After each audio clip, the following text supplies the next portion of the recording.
পৃথিবীর মানচিত্র থেকে আরেক স্বৈর শাসকের পতন ঘটে গেল।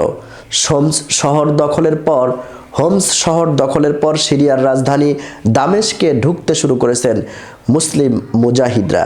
তারা দামেস্কের সন্নিকটে সেদনায়া কারাগারে ঢুকে বন্দীদের মুক্ত করে দিয়েছেন। আলহামদুলিল্লাহ, বিদ্রোহীদের আক্রমণের মুখে দামেস্ক ছেড়ে পালিয়ে যেতে বাধ্য হয়েছে স্বৈর শাসক প্রেসিডেন্ট বাশার আল আসাদ।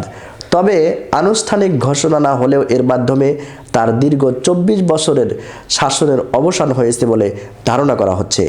আজ রবিবার বার্তা সংস্থা রয়টার্স জানিয়েছে, একটি প্লেনে চড়ে অজ্ঞাত গন্তব্যের উদ্দেশ্যে পালিয়ে যেতে বাধ্য হয়েছে। তবে এমন গুঞ্জনকে অস্বীকার করে প্রেসিডেন্টের কার্যালয় বলেছে, আসাদ দামেস্কে অবস্থান করছে। এক বিবৃতিতে মুসলিম বিদ্রোহরা জানান যে, আমরা সেদনায়া কারাগারের অত্যাচার নির্যাতন অধ্যায়ের সমাপ্তি ঘোষণা করছি।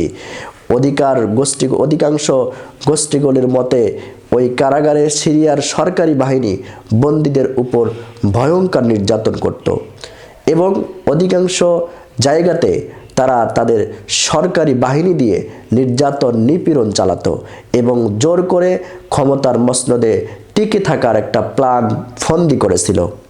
এদিকে যে কোনো সময় দেশটির স্বৈর শাসক বাশার সরকারের পতন ঘটতে যাচ্ছে বলে জানিয়েছেন বিদ্রোহী গোষ্ঠী হায়াত তাহরির আল শামের প্রধান আবু মুহাম্মদ আল জোলানি।